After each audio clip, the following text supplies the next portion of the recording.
Hello, everyone. This is Jeffrey Ong, and this episode, I'm going to talk about whether the Chinese stock markets have come alive.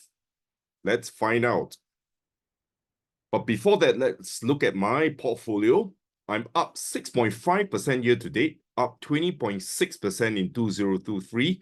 My maximum drop was 10%, Sharpe ratio of 0.63, which is slightly better than the MSCI World's 0.5 times. Well, since this is a global portfolio, there'll be some non-US stocks. 80% is in the US still, 5% in Poland, and 4% in Sweden, about 1.5% in China. But actually, there are some leveraged ETF as well and some call options. The actual exposure in China is close to 8%. My top holding is Apple, followed by Evolution AB, which is an online casino operator for major casinos, Microsoft, Fortinet, which is cybersecurity, Alphabet, the holding company for Google, ASML, semiconductor sector, Nike, Adobe. Coming in at number 9 is Dino Polska, a Polish grocery chain which operates in medium and small-sized towns and in the suburbs of big cities. At number 10, I have Kinsale Capital Group, which is a niche insurance group focused on property and casualty insurance. It provides insurance for businesses with uniquely high risks that traditional insurance markets will not cover for SMEs. So the market isn't as competitive and margins are higher. My investment style is primarily in high quality businesses that I understand, whose products and services that I use. For example, insurance, search engines like Google, cloud gaming, software like Microsoft. Having recurring revenue is preferred.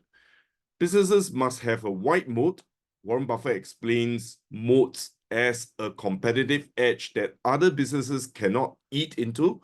It is like a castle with a pool of water surrounding it with lots of sharks. Moats enable companies to increase price and not suffer loss of business. It makes future earnings predictable. I like wide margin businesses because a small increase in cost or sales will not tip it into a loss. The management must compound the free cash flow at continuously high rates of return, well above its weighted average cost of capital or WACC, so that it can continue to generate ever-flowing cash flows. There must be room to grow for the business and a market that is expanding. The company must have low debt and not require high capex to generate sales. Finally, it must have an acceptable valuation, so I try not to overpay. I will wait for the stock price to come down before catching it. Now, the Chinese stock markets have entered a bull territory. The weekly MACD has turned up, which is a golden cross, and Cobox curve in positive territory. You can get that in the trading view. The Hang Seng Index is now up 9 days in a row. The last time it did was in January 2018. Only 21 events since 1964 have this happened. The track record when this happens are the average one-year return is 28.5% and is positive 94% of the time. The average one-year drawdown, 10.1%, 72 days maximum drawdown from the peak to the trough. The average max gain, 54.6%, 173 days to maximum gain. This shows that if you suffer a loss subsequently, be patient. It takes about 2 months to hit the bottom of a correction in a bull run and keep holding on to it like it now. Even if you enter and it goes down, you should take about 72 days to reach a bottom before it rises again, and 173 days to reach at 55% return. So it takes less than 6 months to reach a maximum gain of 55%, so you shouldn't linger in this rally. It is not a buy and hold rally, unlike the S&P 500. The average return is 28.5% when such an occurrence happened, and 94% of the time it is positive. So these are pretty good odds. Now, what about valuations? It is the PE ratio is one standard deviation to the below the mean PE of 11.94. It is now 7.6, and from there to 11.94, it is about 57% upside. It is cheap in every sense of the word.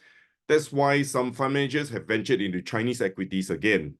As for the S&P 500, after two positive greater than 10% back-to-back quarters, which is fourth quarter and first quarter of this year, the market has historically done very well going forwards. Since 1940, after the occurrence of two consecutive S&P 500 quarters of greater than 10%, the average forward 5 years total return has been 92%. Even if the forward 5 years starting from 1st April produced only a 60% return, that would be S&P at 8,300 points plus by 31st of March 2029. And what about 12 months forward returns? It's 16.8%. That's quite a good odds, right? And quite good returns. So this concludes my episode. If you like my content, please help to like and subscribe as it helps with the algorithm. I'll see you soon.